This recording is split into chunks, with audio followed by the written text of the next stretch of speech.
വിദ്യാഭ്യാസ ദർശനങ്ങളാണ് ഇന്ന് നമ്മൾ നോക്കാൻ പോകുന്നത്. അപ്പം നമുക്ക് നോക്കാം എന്താണ് വിദ്യാഭ്യാസ ദർശനങ്ങൾ, ആരൊക്കെയാണ് പ്രധാന ദാർശനികർ എന്നൊക്കെയാണ് നമ്മൾ ഈ ക്ലാസ്സിൽ ഡിസ്കസ് ചെയ്യുന്നത്.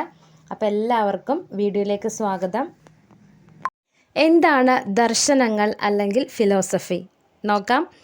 യുക്തിയുടെയും പഠനത്തിൻ്റെയും ചിന്തയുടെയും ഫലമായി ഉണ്ടായ ആഴത്തിലുള്ള നിഗമനങ്ങളും നിരീക്ഷണങ്ങളുമാണ് ദർശനങ്ങൾ അല്ലെങ്കിൽ ഫിലോസഫി. നോട്ട് ചെയ്യുക, യുക്തിയുടെയും പഠനത്തിൻ്റെയും ചിന്തയുടെയും ഫലമായി ഉണ്ടായ ആഴത്തിലുള്ള നിഗമനങ്ങളും നിരീക്ഷണങ്ങളുമാണ് ദർശനങ്ങൾ അല്ലെങ്കിൽ ഫിലോസഫി.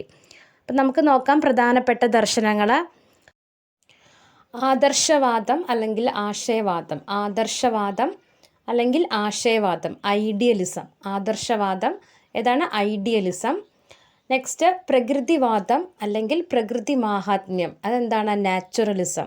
പ്രകൃതിവാദം അല്ലെങ്കിൽ പ്രകൃതി മാഹാത്മ്യം, നാച്ചുറലിസം. പ്രായോഗികവാദം അല്ലെങ്കിൽ ഫലസിദ്ധിവാദം, പ്രാഗ്മാറ്റിസം. പ്രായോഗികവാദം അല്ലെങ്കിൽ ഫലസിദ്ധിവാദം, പ്രാഗ്മാറ്റിസം. യാഥാർത്ഥ്യവാദം, റിയലിസം. യാഥാർത്ഥ്യവാദം, റിയലിസം. അപ്പോൾ ഫസ്റ്റ് ആദർശവാദം അല്ലെങ്കിൽ ആശയവാദം, ഐഡിയലിസമാണ്. പ്രകൃതിവാദം, നാച്ചുറലിസം. പ്രായോഗികവാദം, പ്രാഗ്മാറ്റിസം. യാഥാർത്ഥ്യവാദം, റിയലിസം. ആദർശവാദം എന്താ നമുക്ക് നോക്കാം. ഭൗതികാതീതം എന്ന വാക്കാണ് ആശയവാദികളെ സംബന്ധിച്ചിടത്തോളം ഇവിടെ വളരെ ഇമ്പോർട്ടൻ്റ് ആയിട്ടുള്ളത്. ഏതാണ്? ഭൗതികാതീതം എന്ന വാക്കാണ് ആദർശവാദത്തിൽ. ഭൗതികാതീതം എന്ന വാക്കാണ് ആദർശവാദികളെ സംബന്ധിച്ചിടത്തോളം വളരെ ഇമ്പോർട്ടൻ്റ് ആയിട്ടുള്ളത്. ലോകത്തിലെ ആദ്യത്തെ ആദർശവാദിയായിട്ട് പരിഗണിക്കപ്പെടുന്നത് പ്ലേറ്റോനെയാണ്. ലോകത്തിലെ ആദ്യത്തെ ആദർശവാദിയായിട്ട് പരിഗണിക്കപ്പെടുന്നത് പ്ലേറ്റോനെയാണ്.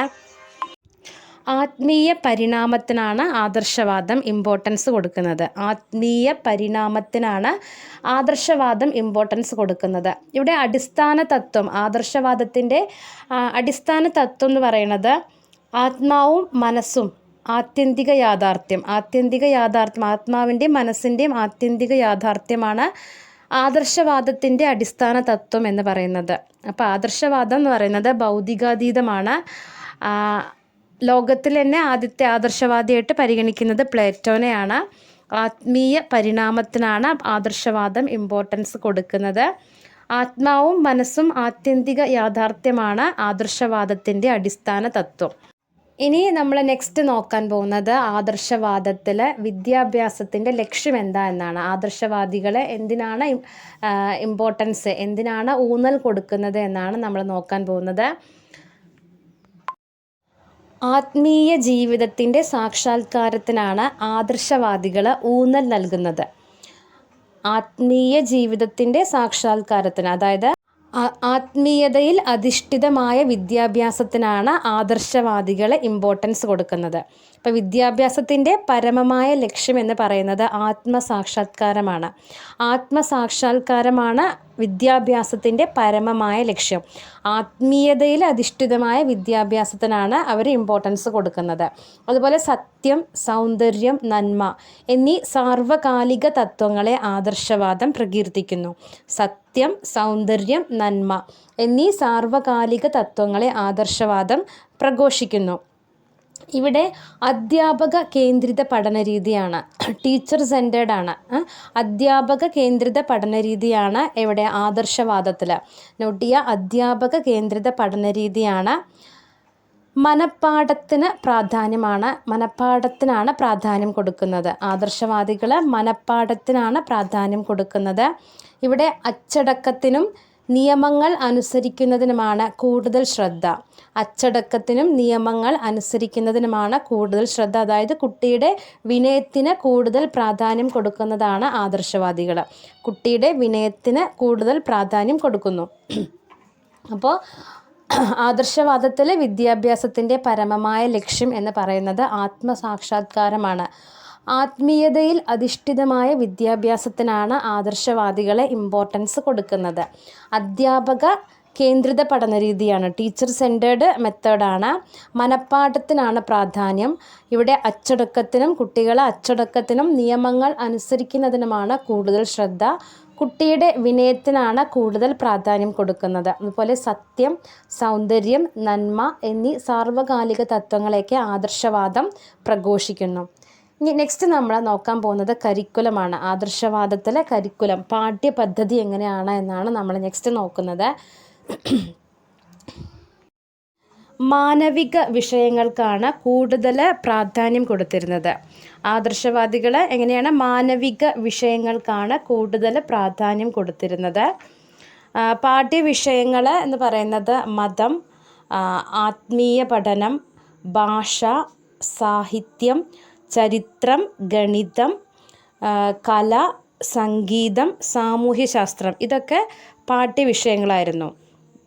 ഇതൊക്കെയാണ് മതം, ആത്മീയ പഠനം ഉണ്ടായിരുന്നു, ഭാഷ, സാഹിത്യം, ചരിത്രം, ഗണിതം, കല, സംഗീതം, സാമൂഹ്യശാസ്ത്രം, ഇതൊക്കെ അവരുടെ പാഠ്യപദ്ധതികളായിരുന്നു. അതുപോലെ അധ്യാപക വിദ്യാർത്ഥി ബന്ധം എന്ന് പറയുന്നത് എങ്ങനെയാണ്? വിദ്യാർത്ഥിക്ക് സുഹൃത്തും വഴികാട്ടിയും തത്വജ്ഞാനിയുമായിരുന്നു അധ്യാപകൻ. വിദ്യാർത്ഥിക്ക് സുഹൃത്തും വഴികാട്ടിയും തത്വജ്ഞാനിയുമായിരുന്നു അധ്യാപകൻ. അധ്യാപകന് ഏറ്റവും ഉയർന്ന സ്ഥാനമായിരുന്നു. അധ്യാപകൻ എങ്ങനെയാണ്? സുഹൃത്തും വഴികാട്ടിയും തത്വജ്ഞാനിയുമായിരുന്നു. അധ്യാപകന് ഏറ്റവും ഉയർന്ന സ്ഥാനമാണ് ഉണ്ടായിരുന്നത്. അധ്യാപകന് ഏറ്റവും ഉയർന്ന സ്ഥാനമായിരുന്നു. അതുപോലെ അധ്യാപനം എന്ന് പറയുന്നത് ദൈവികമാണ്. അധ്യാപനം എന്താണ്? ദൈവികമായിട്ടാണ് കണ്ടിരുന്നത്. ശിഷ്യൻ അനുകരിക്കേണ്ട ഉദാത്ത മാതൃകയായിരുന്നു അധ്യാപകൻ. ശിഷ്യൻ അനുകരിക്കേണ്ട ഉദാത്ത മാതൃകയായിരുന്നു ആര്? അധ്യാപകൻ. അപ്പോൾ കരിക്കുലം നമ്മൾ പറഞ്ഞു എന്താണ്? മാനവിക വിഷയങ്ങൾക്കാണ് കൂടുതൽ പ്രാധാന്യം കൊടുത്തിരുന്നത്. മതം, ആത്മീയ പഠനം, ഭാഷ, സാഹിത്യം, ചരിത്രം, ഗണിതം, കല, സംഗീതം, ഇതൊക്കെ പാഠ്യപദ്ധതിയിൽ ഉൾപ്പെട്ടിരുന്നു. അതുപോലെ അധ്യാപക വിദ്യാർത്ഥി എന്ന് പറയുന്ന ബന്ധം എന്ന് പറയുന്നത് വിദ്യാർത്ഥിക്ക് സുഹൃത്തും വഴികാട്ടിയുമായിരുന്നു. അധ്യാപകന് ഏറ്റവും ഉയർന്ന സ്ഥാനമുണ്ടായിരുന്നു. ശിഷ്യൻ അനുകരിക്കേണ്ട ഉദാത്ത മാതൃകയായിരുന്നു അധ്യാപകൻ. നെക്സ്റ്റ് നമ്മൾ പറയാൻ പോകുന്നത് പഠനരീതി അല്ലെങ്കിൽ ബോധന രീതി. ആദർശവാദത്തിൽ എങ്ങനെയായിരുന്നു പഠനരീതി എന്നാണ് നമ്മൾ നെക്സ്റ്റ് പറയുന്നത്. അതായത് ഗുരുമുഖത്ത് നിന്ന് വിദ്യ അഭ്യസിപ്പിക്കുക. എങ്ങനെയായിരുന്നു? ഗുരുമുഖത്ത് നിന്നും വിദ്യ അഭ്യസിപ്പിക്കുക. അതുപോലെ വായനയിലൂടെയുള്ള പഠനം, പ്രഭാഷണം, സംവാദം, ചർച്ച, ശ്രവണ മനന നിധിധ്യാസന രീതി, യുക്തിചിന്ത ഉണർത്തുന്ന ബോധന രീതി. അതുപോലെ ചോദ്യോത്തര രീതിയിലൂടെ ആഗമന രീതി അല്ലെങ്കിൽ ഡിഡക്റ്റീവ് മെത്തഡ്, സാമാന്യത്തിൽ നിന്നും വിശേഷത്തിലേക്ക്. അതുപോലെ നിഗമന രീതി വിശേഷത്തിൽ നിന്നും സാമാന്യത്തിലേക്ക്. ഓക്കെ, അപ്പോൾ എങ്ങനെയായിരുന്നു ബോധന രീതി അല്ലെങ്കിൽ പഠന രീതി എന്ന് പറയുന്നത്? ഗുരുമുഖത്ത് നിന്നും വിദ്യ അഭ്യസിപ്പിക്കുകയായിരുന്നു. അതുപോലെ വായനയിലൂടെയുള്ള പഠനം, പ്രഭാഷണം വഴി, സംവാദം വഴി, ചർച്ച വഴി, ശ്രവണ മനന നിധിധ്യാസന രീതി വഴി, യുക്തിചിന്ത ഉണർത്തുന്ന ബോധന രീതി, ചോദ്യോത്തര രീതി, ആഗമന രീതി, നിഗമന രീതി. ഇങ്ങനെയായിരുന്നു ആദർശവാദത്തിലെ പഠന രീതികൾ. നെക്സ്റ്റ് നമ്മൾ പറയുന്നത് ആദർശവാദത്തിലെ പ്രധാന ദാർശനികർ ആരൊക്കെയായിരുന്നു എന്നാണ്. ആരൊക്കെയാണ് പ്രധാന ദാർശനികർ നോക്കാം. Mahatma Gandhi, Vivekananda, Tagore, Aurobindo, Plato, Aristotle,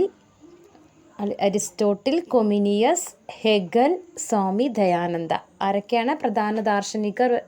Mahatma Gandhi, Vivekananda, Tagore, Aurobindo, Plato, Aristotle, Comenius, Hegel, Swami Dayananda.